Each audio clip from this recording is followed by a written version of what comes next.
Big Phil said wait until the end of November. We're now into December and Rangers are galloping like a thoroughbred. Welcome back to Fog Football. Rangers 6, Killie 0. Derek McCann's lying down to Rangers as per usual, as some people put it. But it was good. All three strikers scoring, clean sheet. Not much really to complain about. Pretty much doubling their entire goals tally tonight in one game. Take it away, Jambo Bear. What did you make it? We all thought Big Phil was over the hill, but it turns out it's only just beginning. And Rangers 6, Kilmarnock 0. What a result. And it's a result that could ignite a title fight. It could ignite a title fight. I don't know if I want to go that far, but a second place fight. It's Rangers. No, there's no second place fight. Rangers are finishing second. I agree. See these people that thought, you're idiotic if you think Aberdeen are going to get caught by Rangers. Here we are on the 4th of December. Caught already? Yeah, I mean, obviously game in hand, 1 right? point in it, essentially. Yeah, if Rangers win the game in hand, which they will. I mean, you just got to assume they will. Aberdeen, right, have folded since this international break has ended. I mean, they're 10 points essentially behind Celtic. Yeah, but you know what? I don't even think it's a case of I just think it's a case of they've been found out. No, they've had 4 difficult fixtures, and you just have to accept that the results that Aberdeen have got in the last 4 games, they're not crazy results. They're results that you could see happening. You know, it's not like that those 4 games in a row where we've had crazy results. Aberdeen have dropped. You just have to accept that Aberdeen are not Celtic and Aberdeen are not Rangers. They're not expected to go on these massive runs. They overachieved at the beginning. And now they're getting the results that you'd expect. I mean, Aberdeen, them going to Edinburgh twice and getting a point apiece, like at Hibs and Hearts, that's not 2 points dropped. No, ordinarily that'd be like good points for Aberdeen. Yep. Obviously, because we were pretending they were in a title fight, you're looking at it as 2 points drop. But no, you're right. The last 4 games, 3 away games, right, against St Mirren, Hibs and Hearts, and then a home game against Celtic. They've picked up 2 out of 12. That sounds shite, but when you look at it, not that bad. But it's bad. It's bad, but it's not. I mean, if they got that last season, you wouldn't have fucking bat an eyelid. Yeah, the problem is those 4 games have came, but that's the problem, right? See if you move those 4 games around and switch them with some of the other 11 games this season, their season might not look as bad. And you know what? We said at the beginning that Aberdeen hadn't been tested, and a lot of people said it, and all you got was these Aberdeen fans coming out and going, "Oh, what do you mean we haven't been tested? We've done this, we've done that." And then I remember they beat Hearts 3-2 in a game they did not deserve to win, and they were like marking it over themselves. Oh, look, you said we haven't been tested, Jambo Bear, and we beat you. Well, you've been tested in the past 4 games, and where are you now? Well, Jambo Dawn is no more, but Rangers only had 44,000 people there tonight, and I tell you what, right? Shocking attendance, by the way. Another thing about Rangers, right? Rangers were always going to get better this season, whether it was going to be under a new manager or Clement was just going to get time, and therefore players were going to kick on. Yeah, either... It was never ever going to be a prolonged period of, oh my God. No, of course not, because either Clement was going to turn things around and get better, or he'd get sacked because he's not getting better, then Rangers would get a new bounce with a new manager. So Rangers were always going to improve, and you knew after the start Aberdeen had that they were always going to go. They were always going to be on the decline. They couldn't keep that up. You know that they were on like invincible territory. Like, believe Rangers and Aberdeen play around midway in January. I would be shocked if Aberdeen were still ahead of Rangers by then. And that's even with an Old Firm in there. Yeah, it's not looking good. I hope Aberdeen can get back into it, and I hope that there is a fight for second, because I think it would be good for Scottish football to have a close battle. The last thing I want to see is we come to January, February, and then there's double digits between Celtic and Rangers, and then maybe double digits between Rangers and Aberdeen. And then probably double digits between Aberdeen and Dundee United, although, I don't know, the way Dundee United are playing, I think they could close a gap to her. But you know what I mean? I don't want it to get to the point where there's nothing. The top 3 teams are all massively separated. That would be shit. So I'm hoping that Aberdeen can. Well, the top 1 and the other 2 are pretty massively separated right now. I just hope that Aberdeen actually can turn this around and start finding some results again. I mean, at home against, I think it's St Johnstone at the weekend, they should. But anyway, more on this in the review show. As for Rangers, they got the job done.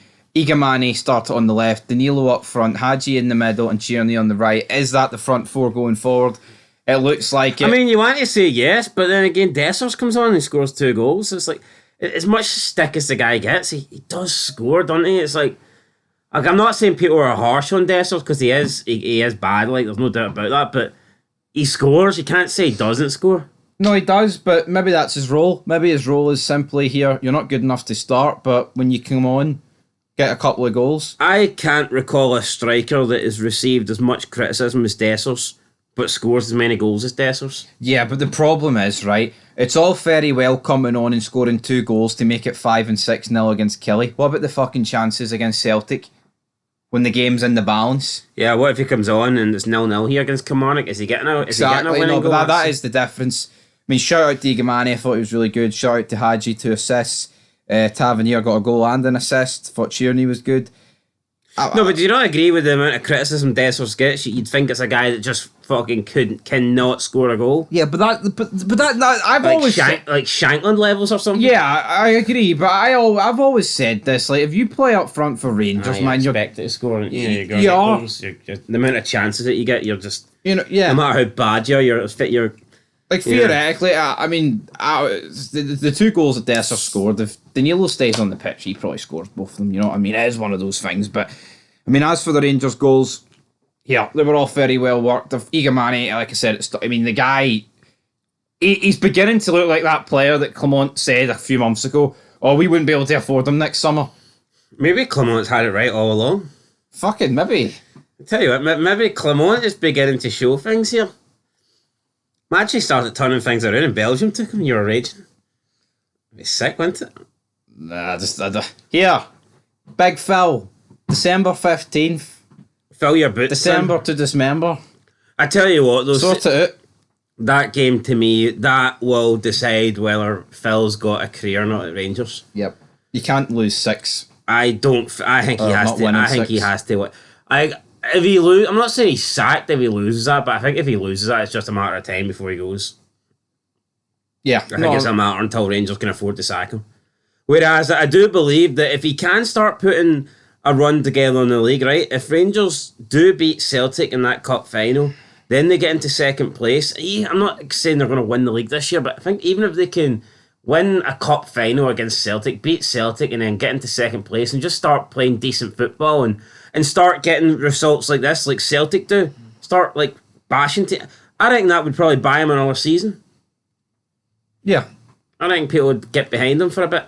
Well, that's it. But the problem for me is you got to see consistency, right? I'm not going to whip out the red carpet because he's beat Killie 6-0 here. You know, a broken clock is right twice a day, all that shite. They beat Ross County 6-0, and then it was pish after it. And there's been other results this season where it's been pish after it. This should be Ibrox every game. Celtic near enough do it every home game. They pump teams, they put them to the sword. That's what Rangers need to be doing. If Rangers not scored double tonight, they have the entire season away. Yep. So there you go. Mental. No, it is mental, but oh yeah, all good goals. Dessers, Tierney, Igamani, Danilo, Tavernier. Obviously, up next is Ross County. Ross County just seems to be a wee bit of a bogey team for Rangers away from home. Last season pretty much ended the title. What's happening with Derek McInnes, by the way? I don't know. Should he have took the Hearts job? I think he should have took something. But he didn't. He didn't take anything for whatever reason. And I mean, he should never rejected Rangers those years ago. No, he shouldn't. See, for me though, right, Derek McInnes is a good manager and I rate him, but it's like, what is your angle at Kilmarnock? See for Derek McInnes, see if he stays at Kilmarnock for years and years, he's always going to have to overachieve every year in order to get Kelly into top 6, in order to get European foot. You know, you're not going to do that. You're not going to overachieve every year. No. And then because he set, because of the example and the standards he set last season, you know, you're going to be judged on that. Yeah. I think when you're managing smaller clubs, I think you almost have to leave when you're at your peak. Like Steve Clark, he did the right thing. There's no doubt about it. Oh, absolutely. See when he left Kelly after finishing third, because as good as he was at Kilmarnock, man, it was always not. I mean, like realistically, was he going to do any better than that? No. No is the answer. And I think Derek McInnes may be in a similar situation where people see what he done last season and they're almost expecting him to do that now every season. It's just not going to happen. No, it's not going to happen, but here, they've lost today. It was awful from Kelly perspective. Nothing. I mean, had Kyle Fussell and the other guy, Watkins, Watkins had a shot off target. That was it. Just a really poor performance. But here, Rangers, credit to them, they won. They're 4 points behind Aberdeen. Up next for Rangers, like I said, is Ross County. But it's a season-defining week for Rangers. You know, the Tottenham game's not really... The fact they beat Nice, just there's a bit less importance on the Tottenham. And for me, I think you just feel the weakened team against Tottenham. I don't think there's any point. See who Clement has got to... See who he's penciled in to start against Celtic. They should be nowhere near the starting 11 for Tottenham. That Celtic game's too important for a wee glamour tie. It's a big game, though, isn't it, as well? I mean, maybe... No, it is, but I don't want any excuses. But if we lose 1-0 or 2-1 to Celtic, he's like, oh, you know, we missed it. Maybe it's just that wee bit of tiredness for Thursday. Fucking slap the head clean off him. I don't want that. I need the League Cup.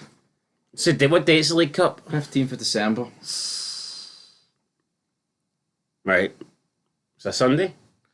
Aye. Well, it has to be. Rangers playing Thursday. Ooh. Let's get ready to rumble. Anyway, guys, 6-0 Rangers. Till then. Peace.